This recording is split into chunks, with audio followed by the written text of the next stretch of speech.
Sex Talk, Erika Miley, 'cause sexuality is tough. And okay, sex just isn't good enough, no. Sex Talk with Erika Miley. Hey folks, welcome to Sex Talk with Erika Miley. Erika Miley here. I have like a huge show for you today, everybody. We're going to talk about infidelity. And so because this is such a big topic, this is something I cover in my practice. This is something that I get questions about all the time. I decided to bring you a panel. I brought you a whole panel of therapists to tackle this big, scary thing that is probably one of the biggest reasons that people come to couples or thruples or any relationship organization this is why they come to therapy, folks. I'm going to introduce everybody and then I'm going to ask if they all agree with that. So first I have Shane Burkle, who y'all know that I'm a fan of. Overall badass therapist, is wonderful, has his own podcast. He's been on the show before. Thank you for coming, Shane. I have Valerie Allen here from Valerie Allen Counseling. Valerie, thank you for coming. Heather Garner from GarnerChange.net. I am really excited that you're here. Jessica Klein is here as well. And we're going to jump right in because we're going to be here a minute and therapists are long-winded. I kind of envision this like our Comic-Con. So everybody be ready, put on your nerd gear. We're going to jump into probably one of the heaviest topics that we handle. So would you say this is the reason why people come to therapy to see you all? Who wants to start us off? I can start. I specialize in treating infidelity in Cincinnati, and that's mostly what I have is couples who come that have experienced infidelity within the recent past, usually. That's Valerie speaking, you all. And I absolutely agree with you. I think that's probably one of the main things when a couple approaches me, it is typically in regards to some sort of relationship boundary crossing of some sort. And it is usually related to infidelity. This is one of the areas that I work in, but I work in it with a twist. This is Heather speaking. I specialize in couples who are in consensually non-monogamous relationships. Woohoo! Yeah, that's me. And that is a whole different twist. It is. I also work with people who define themselves as kinky. So there's a lot about infidelity, but this is usually one of the reasons people come to see me, because infidelity can exist in these relationships as well. Yes, I think that's one of the biggest myths. To kind of jump right in here, like I work with poly folk and lots of relationship configurations. And that is something that people say to me, oh, how could cheating happen? Like, isn't that why you do this so that you don't cheat? Yeah, tongue in cheek, I always say, if your relationship isn't working, you should definitely add other partners because that's a really good idea. It's like, let's get a puppy because we're having marital problems because that always works out well. Or have a baby. Yeah. No. That is the absolute wrong reason to open up your relationship.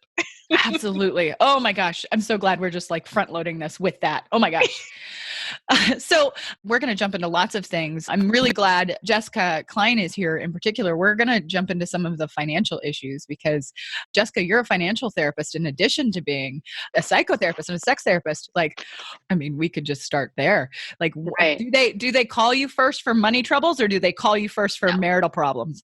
Yeah, usually they come to me for marital problems. So I work with betrayed partners and then also desire differences. So hopefully getting them on track before infidelity occurs. But in regards to my betrayed partners, usually as we untangle things and they disclose ways that they've acted out, I inquire about how their money, their financial acting out has impacted the couples, because I hear from a partner that's like, we have no money and he spent all of this on AI porn, so artificial intelligence porn, or the chat that's available, being able to do pornography with a live person on the other end. Or we have no money and he or she took this person to a hotel, or we don't pay for things for the kids. I haven't received a gift in years. And now I find out, my partner gave this, and it might be something really tiny, but sometimes it's as problematic as the actual affair. Absolutely. I think that's a unique perspective that I think that often many people, they think about infidelity, they first typically think of a sexual act, right? Yeah. They're Yeah. not necessarily thinking about these other nuanced pieces like money. Right. Right. Money is a language of power. And so when someone is investing their money into an affair partner or someone, that they had infidelity with, the spouse feels really, or partner feels really wronged about that. Woof, woof. Let's get started. Okay. So let's tackle the first big question. Why do people cheat? Oh man. I have an It's so answer. big. Yes, Valerie, go. Go, Valerie, go. So I've come to look at it in a unique way. I think there are 4 circumstances that come together to create a perfect storm. I think, first of all, there has to be a crack in the marriage or the relationship. And I always am sure to tell my couples that there's a crack in every relationship, especially once you preach. bring kids in and stuff, right? Yes. So something going on in the relationship.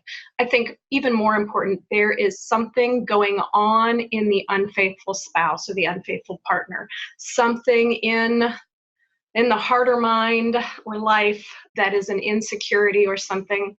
And then, of course, there is an opportunity. There's a willing partner. Mm-hmm. And then there is that choice, that decision to step across the line. And that happens in all kinds of different ways. But that's my perfect storm scenario of 4 circumstances. Oh, I think that's a beautiful, you're painting a beautiful picture that's easy to understand. If we zoom out and what people want to understand is I think that's the biggest question we get at first, right? When people walk in the door is why? And how did this happen? How did this happen? And why did you do this to me? Mm-hmm. What else do you all see? Why do people cheat? Some things that are similar to what Valerie said.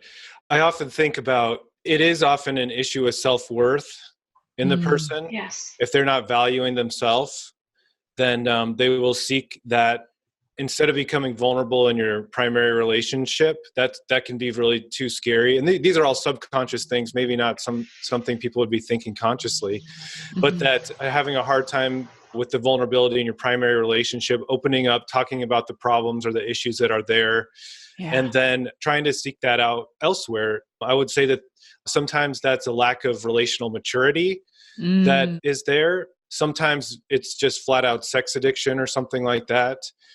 That is the case. But yeah, that's all I'll say for now. I think there are some other considerations as well, but as a starting point. You mentioned sex addiction, and in our field, this tends to be, as a sex therapist, I know that Jessica is a sex therapist as well, and we won't get big into the debate around it. But you're good. You're good. I'm not. Oh, you're totally fine. Like, I'm not worried about the. I want to make sure that I wanted to bring this up only because this is something that oftentimes couples will say to me to distance themselves from what the actual problem in the relationship is. So they will call me and say, my person is cheating on me. They have a porn addiction. They're bad, they're wrong. It is this, as I'm describing it, you can kind of hear in the language that I'm using, it is the distancing between them and their partner, and they have wronged them. Oftentimes, this word sex addiction comes up from the person calling me because they want to diagnose the person as the problem, their spouse, their partner as the problem.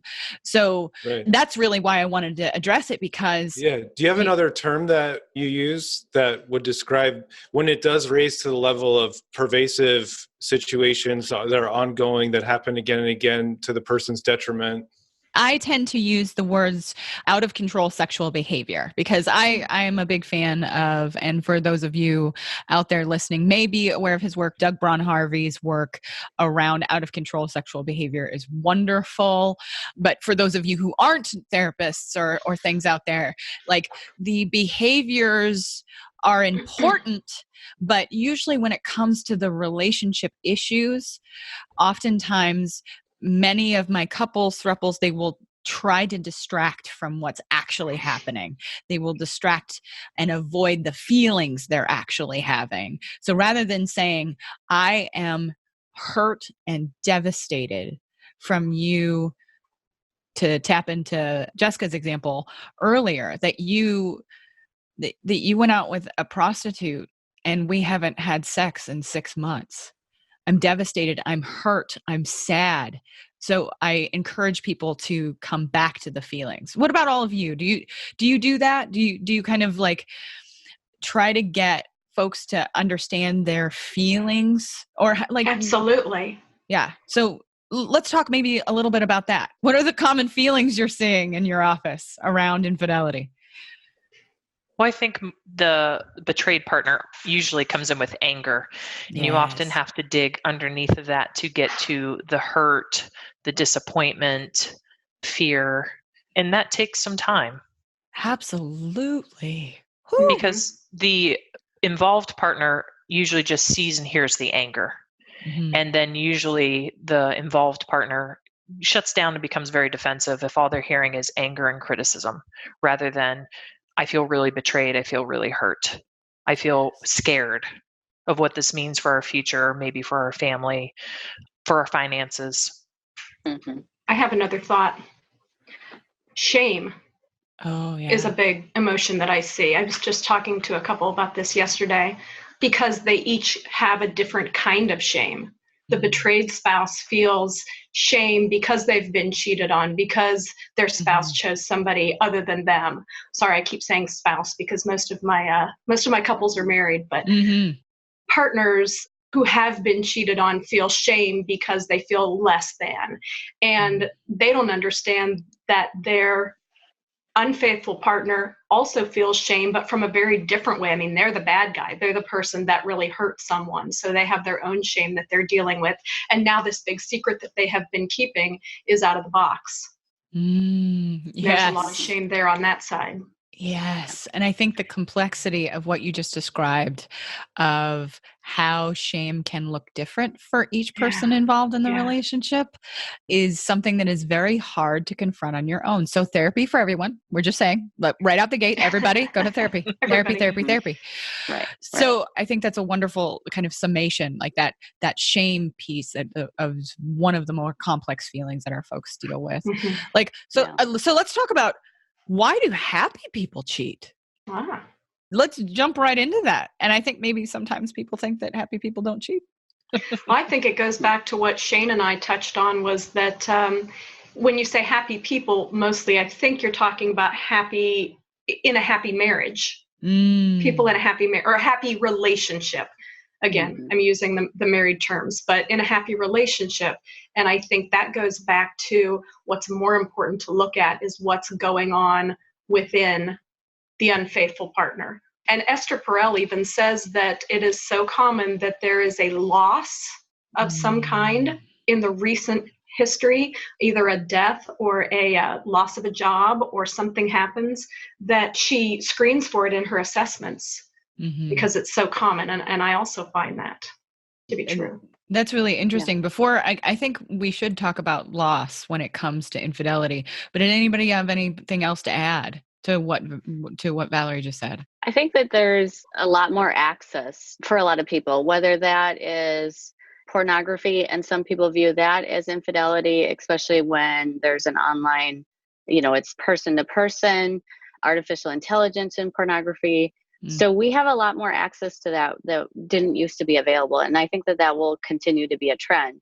Obviously, if you're happy, you're probably not going to move to that point. But I do think it is easy to fall down that slippery slope. If you view pornography, the pop-up window says you can chat right away with this person. I think you can make a really impulsive move that could be really damaging to your partner. And a lot of times people don't chat about those sort of things. Like, we know that if you have sex with another person, I'm not okay with that. But they haven't really had this discussion or exploration around if pornography that involves another person on the computer, is that cheating to you? And so I think that that's where happy people can slide down a slippery slope. I think you brought up just something that is incredibly important, Jessica, that the nuanced discussion about cheating is not happening in Right. couples, thruples, what have you. I would venture to say, and I'm going to actually make a kind of a grand statement here. This is a hot take. But maybe Heather might want to put me right here. But when it comes to when I've worked with poly people and lots of different relationships, that they are not talking about it. They are a little better at it because they have to have many of my poly folk have to have a more nuanced discussion about rules, time, and things like that. So they're a little better, but they still are not necessarily having a more nuanced discussion around cheating. Heather, what do you think? I kind of have a hot take there. You are totally on point. I mean, just as a society, we are not comfortable talking about sex. Nope. I think women in particular, I hate to gender this, but I think women in particular have a hard time advocating for their wants and needs, especially around sex. Oh, we're not encouraged. Right. Exactly.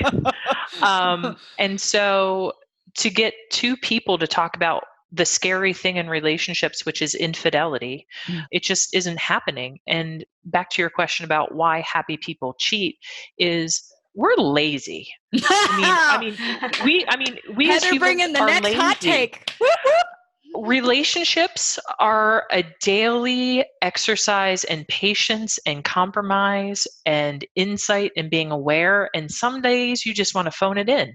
And if there's someone available on the computer or on the phone or at your job, why not? And part of it also is because people aren't having that nuanced conversation, it's very easy to say, well, that's not cheating because I didn't do this act with my genitals with this other person. Right. Which I think gets into Jessica's area. It doesn't involve the genitals, so how is it cheating?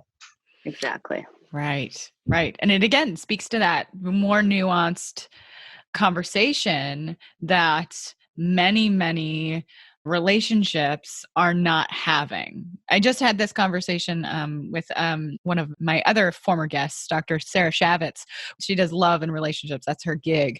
And one of the things we talked about was this very specific way in which people are not talking about what shared values they have.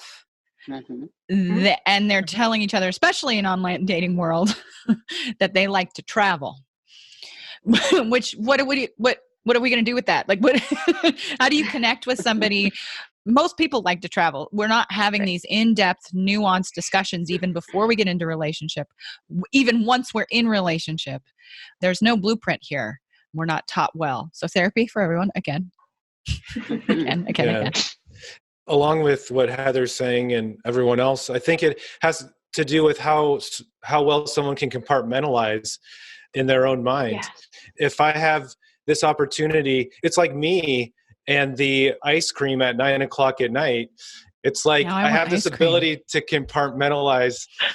I know that this isn't going to affect my life negatively in the long run if I indulge in this, but that at this moment, it's not that big a deal. It won't make that big of impact. But we make these choices. I don't know how all of you have encountered your clients, but I would say over 90% of the people who end up getting into an affair are so regretful that they did it. It's like they made that choice in the moment and then it just destroys their life. And they're not thinking about that reality when they're just giving into their impulses in the moment. And if they were to do that, they would make much different choices. And Shane, do you find that there are some people who can compartmentalize and some people who can't? And if you have a spouse or a partner who does this and compartmentalizes, oftentimes their betrayed partner does not understand how you could do that. How could you not be thinking about your family? How could you not be thinking and they're like, it's totally different, totally separate. When I'm with one, I don't think about it. And the partner doesn't get it. When I talk to my couples about this, I remind them that we all know the speed limit is 65. And none of us actually think we're going to get caught going 75, 80 miles an hour on the highway. We're willing to risk that because no one is there in the moment watching us and we're not getting an immediate consequence. So, when you talked about having opportunity, Valerie, we all have an opportunity on an open stretch of highway to go as fast as we want. And we might get caught or we might not. It's very easy to say, well, I'm going to do it because the chances of me getting caught, That's true.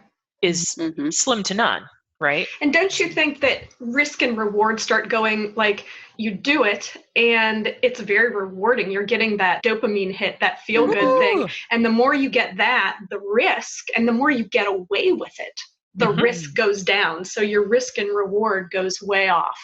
Right. Way off balance. Yeah. Never underestimate the power of love drugs. New relationship energy, or I think the Gottmans call it limerence. Right. Yes, limerence. Yes, limerence. It's like 13 chemicals in the brain, and one of which is an amphetamine that, lowers our decision making and make us take bigger risks than we normally would. Absolutely. So listen, folks, like all you listeners out there, we're telling you there is a physiological thing that you cannot resist, nor can you stop. Yes. And so it is, I would say it is a fairly significant barrier. That's one of the things we don't talk about as people, the physiological responses that we have and how those things are very difficult to resist. We're really just bags of chemicals walking around. We think we're thinking. I just picture we think we're using our prefrontal cortex, but we're not. I just totally pictured like the goldfish bag of water and chemicals, like shaking up, just shake, shake, shake. So I want to tackle this because I think it's really, really important. And we've all heard this from our esteemed colleague, Esther Perel. But what is the definition of infidelity? One of the reasons I decided to train under Terry Real was I felt like the definition I was using, I was like, wow, this other big person uses it.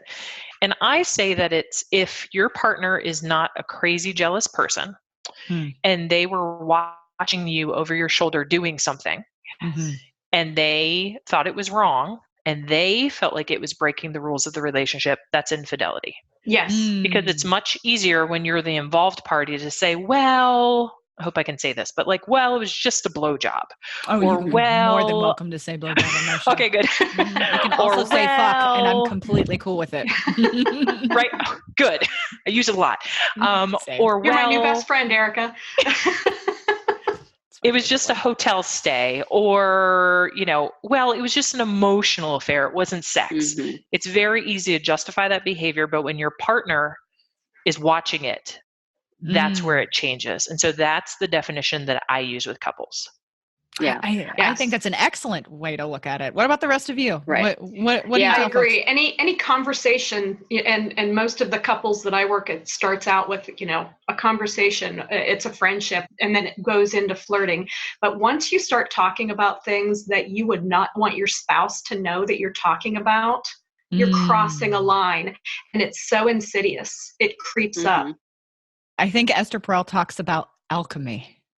And I just love that word because it kind of like, it talks about the feeling and what it feels like when maybe you get the feeling like, oh, if somebody saw me doing this, if somebody was looking over my shoulder, kind of like what Heather was saying, like, oh, they saw what I was doing. And then that kind of gut check reaction of, oh, I'm doing something bad in quotation marks. Right. Shane, you trained with Terry. I'm curious to hear yours. Yeah, I love what you said, Heather. I totally agree. And I think this goes back to the relational maturity that I mentioned, that let's say that I am at Starbucks and I see a friend who's a female there because I'm married to a woman, and I see a friend who's a female, and we decide to sit down for an hour and have coffee together and have a conversation and have a chat. Now, that is fine from my perspective, and my wife and I agree that's fine. But it would be if I didn't tell my wife about that and I was sort of uncomfortable about that, it could cause problems in the future. And that maybe that woman and I decide to have coffee again the next week. What the relational maturity is that I have the ability to face, even if I feel a little uncomfortable about it, to face that conversation with my wife and say, hey, I want to let you know, so-and-so and I had coffee today, and we're going to have coffee again next week. And I'm being accountable to my partner. I'm checking in with them. Or it could be a little bit worse. It could be, you know what, I did something, I don't know what would be in between, because it starts feeling like examples that I'm thinking of start feeling really bad really fast. If I were to kiss someone or if I were to do something like that, it's like, I know that that's not okay. But let's say I did. Let's say I kissed someone, and if I went home and told my wife about that would be relationally accountable. That is still infidelity. It would be for my wife and I, but it wouldn't raise to the level of me having a sexual affair with someone for a month without telling my wife. It's different. And so I have an opportunity to be relationally accountable to her along the way. And the more maturity I have about that, and the more conversations we have and are able to open up to each other, the less risk there is that these things are going to happen. And I think you just made that excellent point of the nuanced discussion of what you both believe to be, or more than both, what you believe to be okay and not okay around behavior, relationships, sex, what is okay and what is not okay. I've worked with many people myself who people are in poly relationships, and their definition of what they would consider infidelity, usually, at least for the folks that I'm thinking of, is that they didn't use protection when they were having a sexual encounter with someone else. And it's not that they had a sexual encounter with someone else, it's that they didn't use protection, and because that was a rule. Exactly. I had a couple like that. Yes. It's like, yes, these things are okay with other people. And you put my safety at risk as well when you engaged in unprotected sex with someone else. Right. Quick break from the action, folks. Action. I just want to tell you about my Patreon. Every week, I bring you guests and, seriously, lots of sex nerdery. Help me keep doing that by becoming a supporter. What do you get in return? Cool perks. For real. I am going to be doing shout outs, stickers, a bunch of stuff. So check it out at erikamiley.com/Patreon. That's erikamiley.com/Patreon. I hope to see you and see more of you by becoming a Patreon. Thanks, guys. I think that, when people don't have the conversation, they need to err on the side of caution. And I'm really speaking about like secure attached couples. Where would that line be? If you wouldn't do it with your mom or your significant other next to you, it's probably you need to either have a conversation if that is appropriate between you and your partner, or it probably isn't appropriate. I have a lot of couples that are honestly really surprised that the partner is being drug into therapy, as they call that, because they sent out a dick pic. And they're like, that is not a big deal. And it's like, you're married. Maybe your partner doesn't want you sending out dick pics. So that can come up as infidelity to the other partner. And I think that people really have to have a conversation, like we talked about, the values in a relationship before these sort of events occur. Absolutely. Yeah, so I think there is no right or wrong also, right. But it's about the contract that you have with your partner. Right. So if you're thinking about sending a dick pic at some point, just ask your partner first, is this something that is okay in our relationship or not?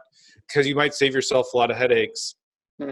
Absolutely. And I think that absolutely leads us to this next question. How can a relationship tackle infidelity before it happens?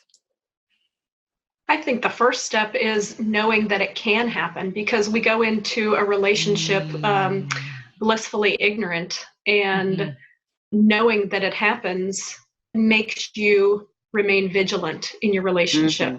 So name the elephant is what you're telling me. The elephant that's already in the room that's been standing there the whole time. You're telling me to name it. Because it'll never happen to me. And so you get lazy, as we were saying before. You get, you take people for granted. You take your relationship for granted. Yes. I think this also ties into the cultural issues that we have around relationship currently today, at the very least in the United States.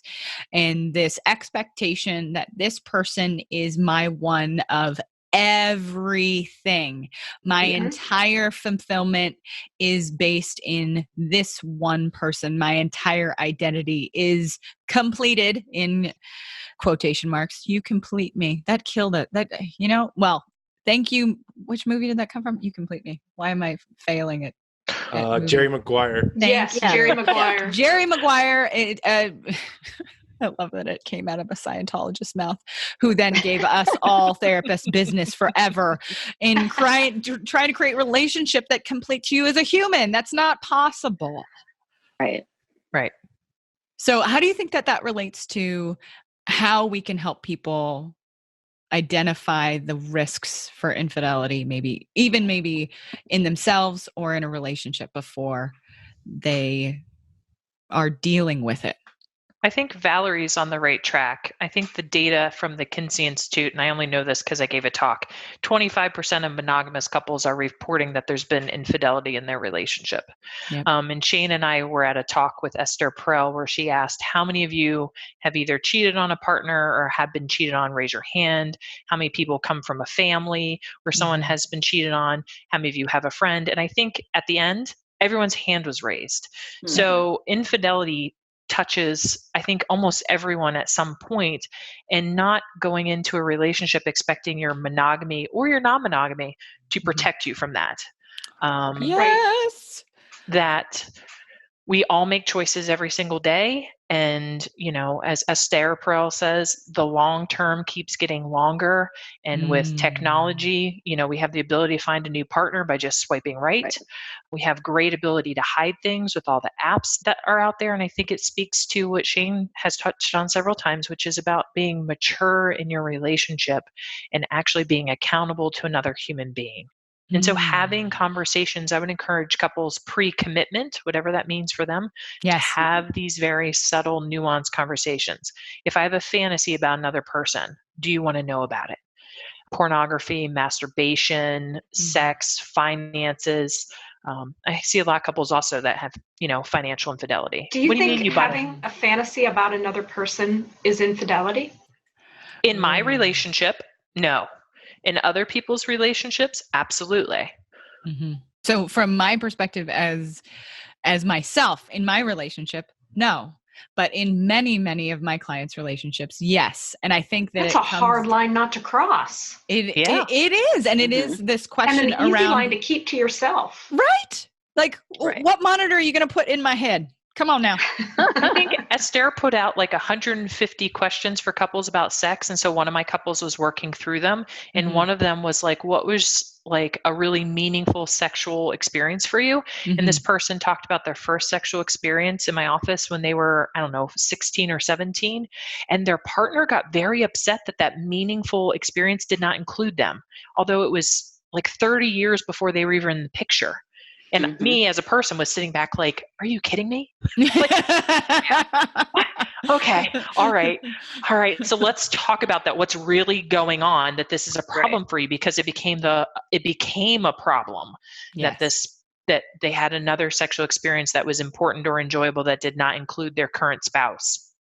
To me, as a person, I was a little blown away, but so yeah, I think for some people that is a line, Valerie. I don't get it, but right. Well, and I think the pornography and the masturbation are really, really good to take it to a different level. It's about different people have a very different understanding of what those things mean. Absolutely. And it's a really important thing to open up a conversation about with your partner and make sure there's an understanding around those things. Yes. Yes. What is okay? What is not okay? And the other piece that I often am working with people on is how you got to what is okay and not okay. It doesn't mean anything about you or anything about your partner. It's okay to have had boundaries in your life and to then negotiate those boundaries with your partner. Right. And so I will often, if we tackle porn specifically, I will ask them to, okay, what's on the sex menu? Is porn on the sex menu? Is erotica on the sex menu? Is audio erotica on the sex menu?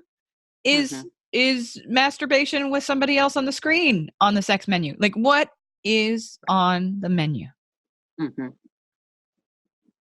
So if you had to, if we zoomed way, way out, like, how do you think culture and history have impacted how we see relationships today? We've kind of touched on this a little bit, but this is a bigger picture. I think we're still operating, at least here in the United States, under the Puritan patriarchy of, we get married and it's till death do us part. But everyone forgets that if, I was married to Shane, he would have been dead already because he would have been in a war. You know what That's I mean? right. And I would have probably died already in childbirth. Yep. Or So tuberculosis. Right. Or a disease or something. So till death do us part might have been only a couple years. Right. Or dysentery if Oregon Trail was right. Exactly.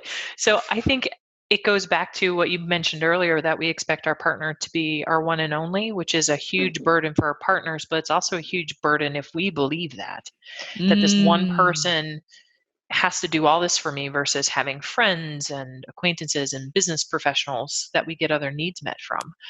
And then just our hangups around sex. Yes. Yeah. Absolutely. Yeah. I've been, I see a lot of millennials, and they're starting to have a refreshing perspective of not wanting to get married. Whereas I think that 20 years ago, it was kind of like, and I'm aging myself, we just all thought of, oh, we're going to get married. But millennials are more in touch with this, they can choose their relationship. They can choose to be committed, not required to get married. So I think that looks really nice because I see that change coming and I'm hopeful for that. But I agree so much with what Heather said, that the old school beliefs, and then we put a lot of weight on our partner, and it's hard for our partner to do that for the next 50, 60, 70, 80 years. That weight on the partner. I think that's a really, really important perspective. Go ahead, Shane. Yeah, and I think in the old script, this might have been Esther Perel too, who talks about this. Everybody knew their role, right? And of course, it would be a husband and a wife, a man and a woman. And the husband would go make the money and be the provider, and the woman would take care of the household. And everybody knew what they were supposed to do, and everybody fell into line. And now, like with the millennials that Jessica was talking about, and with in the present day, there's so many more options, so many more opportunities, so many more different types of communities that you can be a part of. If you're interested in unicorn socks, then you can go online and find a group that is devoted to that. Whatever you want out there, you can choose to have it. And I think that it's a wonderful thing as far as having the freedom, but it's also a very confusing and overwhelming thing for a lot of people because it just feels overwhelming. And I think that just goes back to the idea that when you are in a relationship with someone, it's really, really important to be open and clear and have the conversations about what is okay, what do you feel comfortable with, what would feel hurtful to you. There's no right or wrong, but I just want to make sure that I'm being accountable for myself and accountable to you as my partner. I think that you just tapped into something about variability that I wonder. I actually have wondered this myself, not only with my clients, but just generally.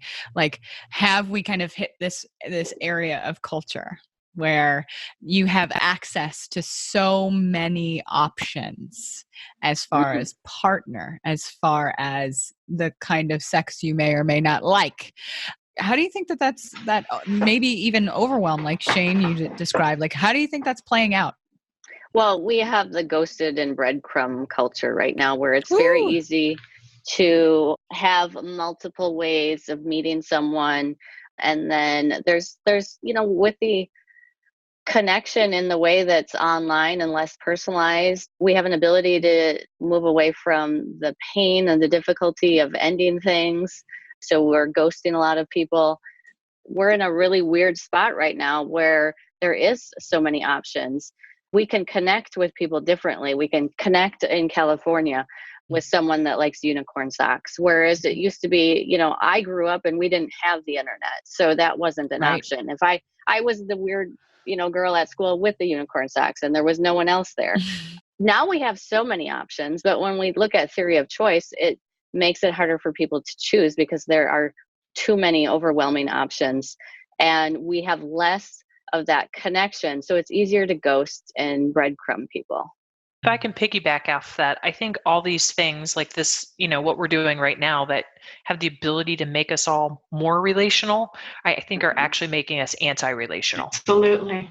that, the psychology of choice, again, all I have to do is swipe, right? To have somebody, and the whole world is in front of me. If unicorn socks or zebra socks or whatever your thing is, and it's so easy to depersonalize when it's you behind a screen. Those great things that we all keep in our purse and our pocket and whatever are getting in the way of a relationship. They're connective, but they're also not. And, ghosting and simmering and breadcrumbing. Absolutely. And don't you think it's easier to, not just because of technology, but hiding behind a screen, the things you can say, the people that you can meet, but then the things that you say are depersonalized. So you're saying things that get you into infidelity. It's easier to cross lines. Yeah, things you would never say to someone in person.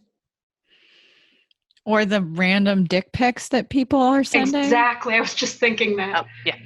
Yeah, the listeners can't see my face, but my Instagram is at Erika Miley Therapy. You would think that would be a barrier. Nope. Right. Never a barrier. I think actually Dr. Justin Lee Miller has just come out with a little bit of research around that. So I'll have to put that in the show notes. But I think you're onto something there, Valerie, about the nobody's watching. I can even do things that are outside of my value system, my personal, and outside of my comfort zone. Yeah. Yeah. And what does that lead to infidelity or not? That's completely dependent upon the person. And back to kind of what Shane was saying about that maturity of relationship. Have you considered your partner while you are making your own choices? As far as each of your kind of own approach with clients, I would kind of love to ask each of you to give us kind of your unique perspective around infidelity, each one of you, one at a time. And we'll start, Valerie, with you. I bring a lot of my own personal experiences to my work with couples. My husband and I just celebrated 30 years. All right. We both believe that our relationship is much stronger because of the mistakes that we have made and the hard times that we went through and the way we worked through those together. So I bring a lot of that to my work. I think also the most important thing I try to remember is I think I can sit with the chaos of a couple just discovering infidelity, and I can guide them through that with confidence. And I think I can also look at each partner's, I understand the nuances of each side and can have compassion for both sides. And that's what I try to bring with my work with couples, is helping them understand the other person's side as we go through this process of rebuilding trust and rebuilding the connection and moving toward forgiveness. And I kind of guide down that path, knowing, because the couples I work with are all working toward that goal. I mean, mostly, certainly I have some that end up divorcing, but most come to me because they want to save the marriage. Right. And I do think you beautifully put, I love that you kind of brought up that chaos, that storm that I think that happened so early in that. I do a training for other therapists in the area, and that's the one thing I want them to take away, is that you just need to sit in the chaos and be comfortable in that. Because if you can do that, you can treat infidelity. Yeah, beautifully put.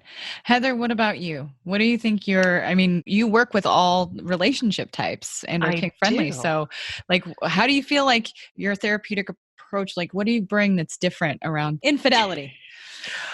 I felt so blessed to have met Terry Real when I did in my profession, because I was saying fuck in session and hadn't met any other therapists who were sort of straight shooters like I was. And so I'm usually the person who sits with people who have tried polyamory and it's blown up in their face because they haven't had the nuanced conversations, or the relationship was rocky to begin with and they thought this would be a good idea. Listeners, it never is. Never is.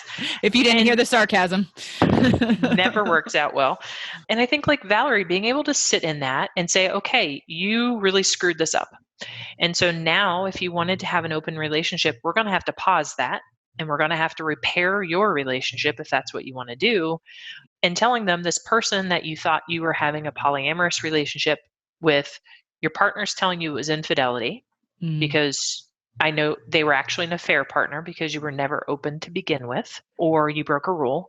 And to be able to say, look, this person that you broke some rules with, you might not ever be able to be in an open relationship with them now. The well might be poisoned. You might be able to go on and have a different version of an open relationship, but with this other involved party, it might not happen. And so sometimes I think my style is to tell them the truth. I just saw a couple last week where they were in the process of opening up and they set some clear boundaries. Intercourse was off the table, and the one partner went ahead and had intercourse, and they came in and I said, look, you weren't open. It's infidelity. And just naming it for what it is in poly relationships, you cheated. And so now we have to do that work. So just being honest with people while being compassionate, allowing them to sit with their shame and also balance their partner's shame, as we spoke about earlier, and helping them get back on track and starting to have those conversations that would have been better had much earlier in the conversation. Beautifully put. Yeah, just absolutely wonderful. Shane, you're up. Yeah, one thing I was thinking about was that I like to move each partner into the pain of their reality. And so for the partner who has been betrayed, they think that they're feeling anger. Well, they are, but the only thing they're tapped into is the anger. And I want to move them into the fear and sadness and shame that is going on for them. And I want them, because that's the grieving process, and move them away from my partner is a bad person, but instead that I am feeling very hurt. Yes. And with the partner who is involved in the affair, I want to move them into the pain of their reality, to listen and take in what they've done to their partner. Accountability. When people are angry, it's like, I want to attack you and make you feel as hurt as I feel right now. It's a twisted sort of justice. It doesn't work very well because when someone sees the anger, they'll just deflect and they'll minimize and they'll defend themselves.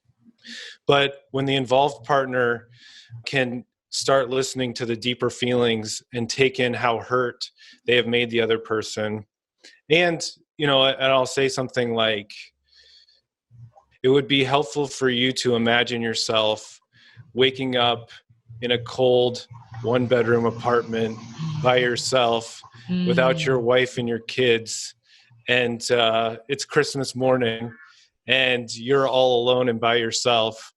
And it's like, that's moving them into the pain of their reality. Do you see what is at stake here? And then helps them become accountable in a way that their partner can actually connect with eventually over time. But that's going through the grieving process that needs to happen for both people. Yes, absolutely. Oh, and then after you said bring them to their own pain, I was like, oh, I need a nap already. That it's hard work what you're talking about. What you are talking about, what all of you are talking about is incredibly difficult work. And so I want to go to Jessica and make sure that what do you think you being a financial therapist, I think is really key here. How do you think, what is your unique perspective around infidelity? Yeah, my practice, I do a lot of attachment focus. So we work on that. And then with the betrayed partner, I use prodependence instead of codependence. So really helping the betrayed partner experience their own feelings around those sort of things. But I love talking about things that no one likes to talk about, sex and money. Sex and money. Sex and money. So I'm a lot of fun at a cocktail party. I feel like us sex therapists always are. Right? Yeah. So in my sessions, I believe that money is a language of power. And in relationships, there are certainly a lot of issues with that. And I see that a lot in infidelity. So we're talking about sex and we're talking about money and we're talking about, the power imbalances in the relationship in regards to that. We're talking about a lot of different difficult issues that I think that they typically wouldn't talk about elsewhere. Yeah, I mean, I'm kind of just a chill therapist who wears jeans with holes, and I swear, and I talk about things that usually these people like to kind of put in the closet and not show to anyone. Yes, absolutely. I appreciate that all of you are here and have been here and we've been talking for a while. So bless all of you for hanging in there with me. And I really want to say I'm going to go down the line, how people find you in the world. So the state that you're located in, so that folks know if they want to become your client, they can, or if they're looking for any of the products you're offering, I want them to be able to do that. So how about Valerie first? How do people find you in the world? You can find me at valallencounseling.com, and that's it. Fantastic. Everything's there. Everything you need to find me is on that website. Fantastic. Yay. All right, Heather, you're up. I'm at garnering, GARNERING, change.net, and everything you need is there as well. Fantastic. And Shane? I am in Maryland. Sorry. Oh, yes. I'm in Ohio. I'm in Ohio, Cincinnati. Valerie is in Cincinnati, Ohio. Come on, words. Cincinnati, Ohio. Heather, you are in? I am in the suburbs of Baltimore, Maryland. Maryland. Okay, very good. Very good. Shane, you're up. If you're a couples therapist, you can find me at couplestherapistcouch.com. That's connected to a podcast that's all about the practice of couples therapy. Go listen to it. If you're a therapist, you'll really like it. If you are interested in my practice website, it's just shaneburkle.com. And I am located in New Hampshire, about an hour from Boston. Woo-hoo. Jessica. I am in Wisconsin. Well, you can find me on my website, which is kleincounseling.com, all C's. And I am all over Wisconsin. So mid-Wisconsin, Milwaukee, Wisconsin. I'm also licensed in Florida, Hawaii, Georgia, and going to be adding Minnesota soon. So I'm also online. And I have a course. So I have some courses. So if anyone's interested in anything like that, feel free to reach out to me. Fantastic. I love it. Yes. Oh, y'all, I am so glad. Again, thank you so much for joining my Infidelity Comic-Con panel. And thanks to all the listeners out there and everybody watching the video for sticking around to the end. We really appreciate your time. We hope you have a good week, and we will see you next time. Thanks for having us, Erika. Thanks, Erika. Thanks for having us. Thanks for listening, folks. Please rate and review on iTunes. It helps this podcast get found. If you leave a 5-star review, let me know about it on any social media, and I'll shout you out on the podcast. You can find my website at erikamiley.com. You can find me on Facebook, the Gram, and Twitter. See y'all next time.